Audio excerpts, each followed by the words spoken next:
નમસ્કાર, આપણે ગુજરાતમાં આપનું સ્વાગત છે. વૃક્ષારોપણ થકી નવી કોર્ટ બિલ્ડિંગ ખાતે આશરે 25 જેટલા નવીન વૃક્ષોનું વાવેતર કરવામાં આવ્યું. 5મી જૂન આંતરરાષ્ટ્રીય પર્યાવરણ દિન નિમિત્તે સમગ્ર ગુજરાત સહિત સમગ્ર વિશ્વમાં પર્યાવરણની જાગૃતિ અને સંવર્ધનના સંદેશ સાથે વૃક્ષારોપણ કરવામાં આવી રહ્યું છે.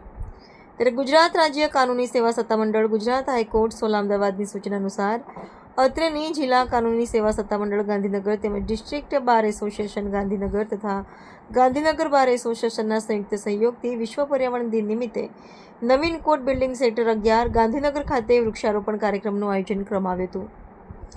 વૃક્ષારોપણના કાર્યક્રમમાં પ્રિન્સિપાલ ડિસ્ટ્રિક્ટ એન્ડ સેશન જજ શ્રી તથા અધ્યક્ષ શ્રી જિલ્લા કાનૂની સેવા સત્તામંડળ ગાંધીનગરના શ્રી આશીષ ચેસ મલ્હોત્રા સાહેબના વરદ હસ્તે વૃક્ષારોપણ કરવામાં આવ્યું હતું.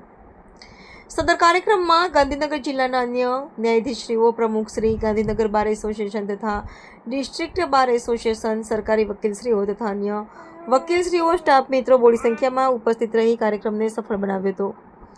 વૃક્ષારોપણ થકી નવી કોર્ટ બિલ્ડિંગ ખાતે આશરે 25 જેટલા નવીન વૃક્ષોનું વાવેતર કરવામાં આવ્યું હતું તથા આજના ગ્લોબલ વોર્મિંગના સમયમાં પર્યાવરણનું જતન સમગ્ર જીવસૃષ્ટિ માટે મહત્વપૂર્ણ છે, માટે વધુમાં વધુ વૃક્ષારોપણ કરવાનો સંદેશ આપવામાં આવ્યો હતો.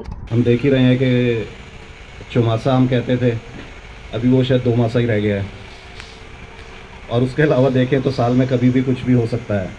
तो इतना एनवायरनमेंट जो चेंज हो गया है, जो हम अपने एनवायरनमेंट के साथ खेल रहे हैं तो वो आगे ये भी हमारे साथ ही खेल रहा है.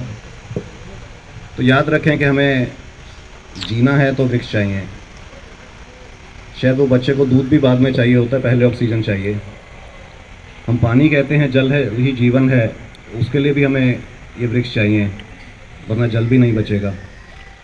तो यही याद रखें और आज ये दिन मना रहे हैं तो 365 दिन हम ये याद रखें कि हमें 365 दिन हर समय हर मिनट ये ऑक्सीजन चाहिए, तो हर समय ये वृक्ष, ये झाड़ ये चाहिए.